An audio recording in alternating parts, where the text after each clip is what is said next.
12 years ago, I was with my now former fiancée for 3 years. I saw that she was trying to control me a lot. She wanted to know everything about my day and my plans ahead of time. If I did something different, she would get really mad. She said it was because she felt bad and was worried about cheating based on what happened in her past relationships. I never cheated or did anything wrong, so her behavior didn't make sense. It didn't seem right for my fiancée to act like that. About the schedule, she had been acting strangely for a while. In the past, I could tell her that I'm taking a specific day off and she would happily make plans with me without any problems. But towards the end of our relationship, she would seem annoyed when I asked her, or she would say she already had plans and didn't want to change them. Then she would try to convince me to work extra hours to save money for our wedding. There were also times when I said I would come over to drop off something and she would suggest not to bother and that she would pick it up at a certain time. Although she technically lives with her mother, she spends several nights a week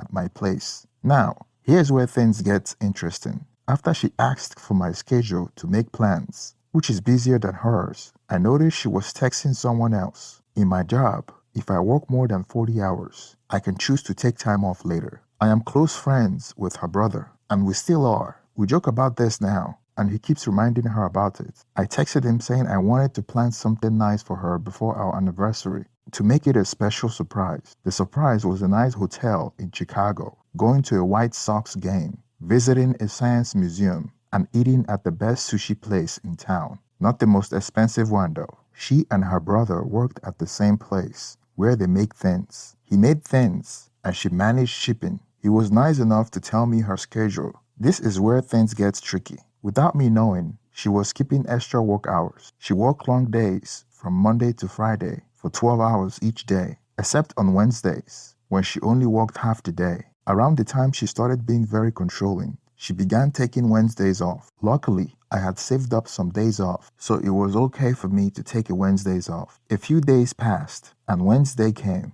I put on my work clothes and left for work. I thought she would also leave because our apartment complex had 2 exits on the same road. I could see right across from a shopping area, so I parked my car in the back and waited. About an hour later, I saw a very specific red Mustang car with a specific sticker on the back window. It belongs to her cousin through marriage, the nephew of her stepfather. Their connection is deeper than just family. They grew up together very closely, like brothers and sisters. He always referred to her as sis. I also took some steps to prepare. We had an old laptop on our desk in an area where we could see the living room, the bedroom door, the bathroom, and the kitchen. I set up this laptop for remote access and set it to notify me if the webcam detected any movement. The laptop was an Acer Aspire 7720. It had a program that kept the webcam on and would send me an email if there is any motion in the visible area. Back then, the webcam didn't send notification.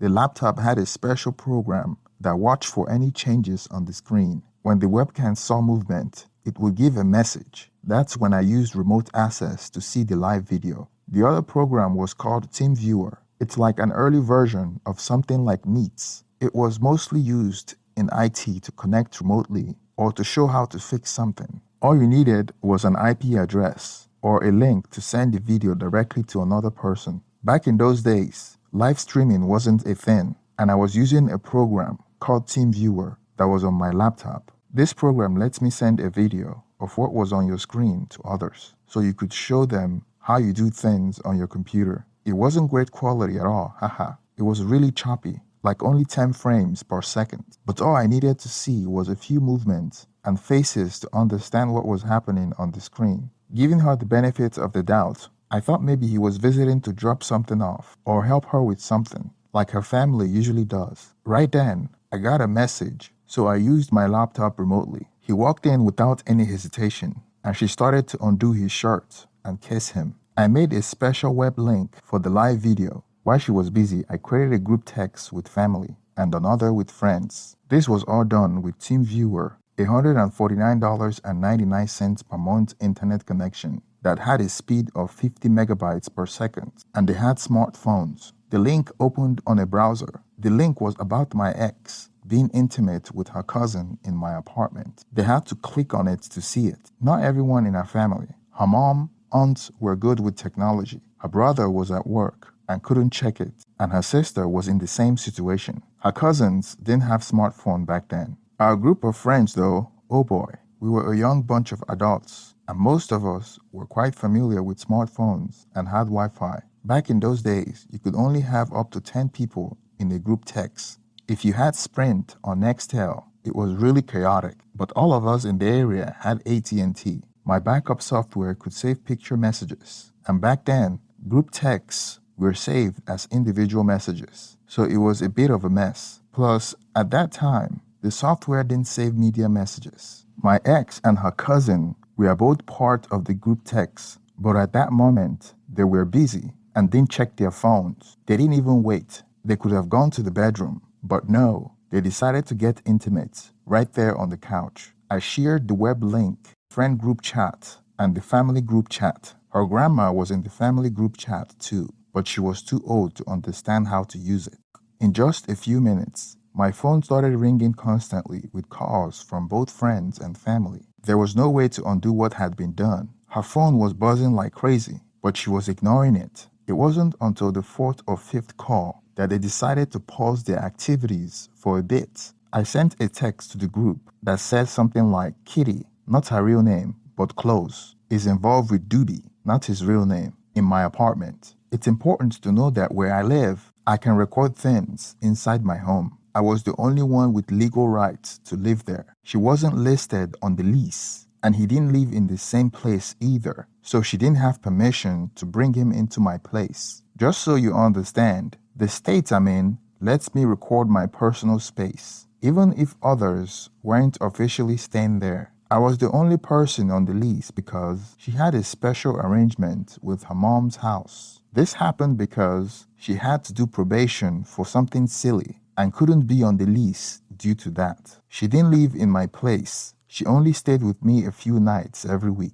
My schedule was busier, mostly in the afternoons and evenings. On paper, and for her probation requirements, she officially lived with her mother. Her ID, probation officer records, and the fact that she didn't get any mail there or keep her belongings there shows this. She just left a few changes of clothes and personal things there. She was on probation without a specific duration, and it lasted for 6 months, along with community service. The reason she was put on probation was unfair because of how it happened. Her previous boss had told her to take a deposit to the bank for the money they got that week, but somehow the bag with the money went missing. During that time, she had planned a trip to a nearby state for a festival, and I paid for it. Her boss assumed that she used the money for the trip, even though I actually paid for it. When we returned from the trip, they accused her, and she was charged with a crime. The bag with the deposit fell down between the car seat and the console. It got stuck between the sliding part and tore when someone moved the seat. As soon as we found the bag, we returned it. We explained what happened, and even though all the money was there, some was damaged. The owner, who was a grumpy HVAC person, didn't agree and still accused her. The judge, however, was more understanding, especially after we provided evidence and showed that I paid for everything. He basically told her that if she stayed out of trouble and did what she was asked, he would make the charge go away. She did a lot of community work, which helped her case. She wasn't listed on the lease agreement, and she had a different address for receiving mail, which she considered her main home. She couldn't prove she was an official tenant. She was on parole for what seemed like unfair charge. It was something like serving 6 months and doing 160 hours of community service. Regarding the location where this story took place, it's not Alabama. It's a bit unusual. It's a collection of small towns really close to each other. Imagine about 5 or 6 farming towns right next to each other. Beyond that are just farm fields. Then there are several nuclear facilities in the surrounding area. This place was a major electricity source for the Chicago metropolitan region. They only stopped having X when she got a call from her cousin's mother, who she was banging. She answers the phone on speaker, and I kid you not, the first words out of his mother's mouth were, "Stop effing my son." They both became rigid, and she began to stutter over her words, saying, "What are you talking about?" etc. The mother then divulged that they were on a live feed that was sent out by me to her family. She grabbed every pillow on the couch and covered herself up. She was part of the group text and saw the message. She opened it and quickly realized where the video was coming from, so she closed it. The cousin tried to get dressed in a hurry and stumbled and hit his head on my coffee table, making a dent in it. Meanwhile, I had walked to the front of the apartment complex to meet him as he left. He saw me, froze, and started crying while saying sorry many times. I have to admit, what I did next wasn't my best choice, and I almost got into legal trouble. It was only because he was on private property without permission that things didn't escalate further. The apartment had no trespassing sign every 30 feet. We ended up fighting each other. I broke his tooth, nose, and the bone around his eye. His face caused my hand to break, and he hit my ear and the side of my head so hard and made my ear look different and split. I had to wear a cast for 6 weeks, and he didn't show up in family photos for a long time. It's important to mention that I also faced consequences for attacking him. He had lived a wild lifestyle, and he would face trouble as well. I got hurt too, but he definitely got the worst of it. When the police came, they realized I was the only one who had the right to be there. He decided to cancel the assault charges he filed against me. In response, I also dropped the charges I had against him. I talked to the apartment management, and they agreed not to continue with the criminal trespassing case against him. Neither he nor my ex were tenants at the apartment. He was already facing trouble due to previous problems, and he didn't want to make things worse. In the fight, I hurt my hand, got a swollen lip, and my ear split. Why he ended up with a front tooth missing, a broken nose, and a hurt eye socket. Afterwards, I went to the apartment where she was dressed and crying a lot. I asked her if it was snot or cum on her face. Then I told her not to answer because it didn't matter anyway. I gave her an hour to remove all her belongings, as again, everything in the apartment was mine except for clothes, some makeup, and a few kitchen utensils. Her mother wouldn't allow her to move in due to feeling embarrassed. Her brother felt the same, and the cousin's mother even kicked her own son out. The news about what happened spread quickly in our town, and to put it simply, she became someone people avoided. On another note, she even attempted to have my cat put to sleep as a way to get back at me. I had to report this incident to the police. I did mention earlier that I almost got charged with assault, along with her cousin, because we physically fought. I also didn't tell you that I faced an sexual harassment charge, which has been dropped because of my actions in sharing the video with her family. Note that revenge porn wasn't against the law in 2001 to 2012, not even until 2005. Otherwise, it's a gray area, although I didn't record the X, so I don't think you can consider that revenge porn. Unfortunately, she was already on probation on trivial charge, and my actions made her situation worse. I am not trying to paint myself as innocent, but I am skilled at making sure I settle things in a tit-for-tat manner. A few years later, I was dating my now wife when we returned from the area to celebrate my birthday. My ex was going to different bars and was very drunk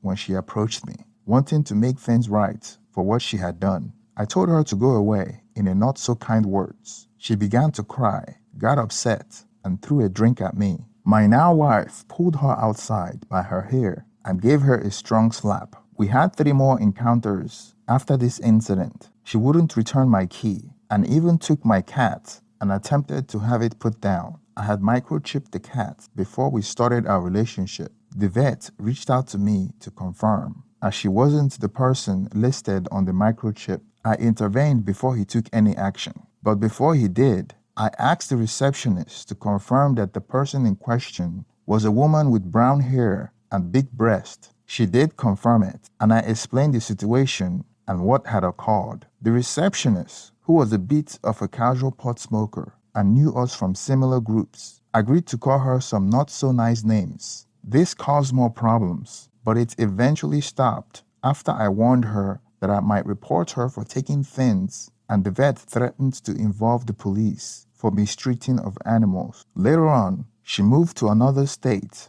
and married a firefighter. She is now working as an EMT paramedic in Louisiana. where people sometimes joke about marrying cousins. Her wedding invitation hinted at that, and her brother confirmed it. The invitation only mentioned that it was in Louisiana. There might not be much to do there, so maybe family is how they pass the time. I still have messages from her brother, pictures of my cast when I had a broken hand, and I think I saved a document of a police report. That report was about her trying to have my cats put to sleep because she wouldn't return a spare key to my apartment. The police report was related to theft and my cats being my property. I am certain that her brother, with whom she had a rocky relationship, has informed her current husband about her past unfaithfulness. As for the cousin, I don't really know, and I am not interested in finding out. I didn't give him the chance to explain anything because I never saw him again. Yup, I didn't even give her the opportunity to explain either. I decided to cut ties with her completely